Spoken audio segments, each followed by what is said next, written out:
యువకులు పెద్దలు అందరి సమక్షంలో నేను సర్పంచ్ అభ్యర్థిగా ప్రఫుల్లానంద్ గారిని మరియు మన కాలనీ వార్డు మెంబర్గా దస్తగిరి గారిని, అసరా బేగం వైఫ్ ఆఫ్ దస్తగిరి గారిని నేను బలపరుస్తున్నాను వీళ్ళిద్దరిని.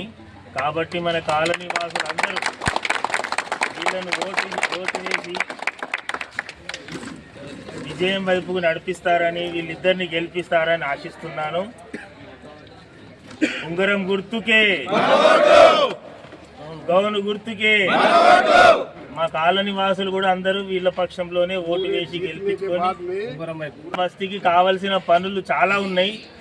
సీసీ రోడ్లు కానీ, డ్రైనేజ్ నిర్మాణాలు కానీ, ఇంకా వీధి దీపాలు కానీ, ఇలాంటి చాలా సమస్యలు మా దగ్గర ఉన్నాయి. ఈ రోడ్ల పక్కన చెట్ల పెంపకం కానీ, రెండోది చెత్త బండి ప్రతిరోజు అంటే దినం తప్పించి దినం రాకడ కానీ చేయకుండా హామీ ఇచ్చిండు సర్పంచ్ సాబ్, మాకు హామీ ఇచ్చిండు అభ్యర్థి. కాబట్టి ఈయన సమక్షంలో మొత్తం పని మనము అందరం కలిసి సపోర్ట్ చేద్దామని. కూడా సగం మందికే నీళ్ళు వస్తున్నాయి. మొత్తం బస్తీ ఇక్కడి నుండి ఆ లాస్ట్ ఎక్కడైతే స్వీట్ హౌస్ ఉందో దాని అవతల కలెక్టర్ టైలర్ షాపు దాకా ప్రతి ఇంటింటికి నల్ల వచ్చేలా సర్పంచ్ సాబ్ ప్రయత్నం చేసి అందరికీ నల్లు ఇప్పిస్తారని మనవి చేసుకుంటున్నాను. సో మా అందరి కాలనీ ఓట్లన్నీ సర్పంచ్ సాబ్కు వేద్దామని నేను అందరినీ ప్రతి ఒక్కరిని నేను కోరుకుంటున్నాను. ప్లీజ్ అందరూ ఓటు వేసి గెలిపిస్తారని ఆశిస్తున్నాను.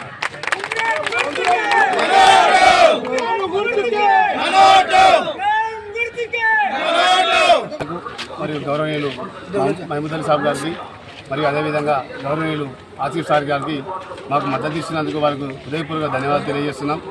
అదేవిధంగా ఏ విధంగా అయితే ఇంతకుముందు ఆసిఫ్ సార్ గారు చెప్పారో ప్రతి ఒక్క పని చేయడానికి సిద్ధంగా ఉన్నాను. గెలవక ముందే చాలా అభివృద్ధి కార్యక్రమాలు చేశాను. మందిరము, మసీదు, రోడ్లు ఇవన్నీ సొంత నిధులతో ఏర్పాటు చేయడం జరిగింది. కాబట్టి గ్రామ అభివృద్ధికి ముందుకు వస్తున్నాను నేను. కాబట్టి నన్ను ఆశీర్వదించండి. తప్పకుండా ఈ వార్డులో ఉన్న సమస్యలన్నీ పరిష్కరిస్తారని పెద్దల ముందర అందరి సాక్షిగా విన్నవించుకున్నాను. దయచేసి నన్ను భారీ మెజార్టీతో గెలిపించి సేవ చేయడానికి మీ వంతు సహకారం అందించాలని కోరుతున్నాను.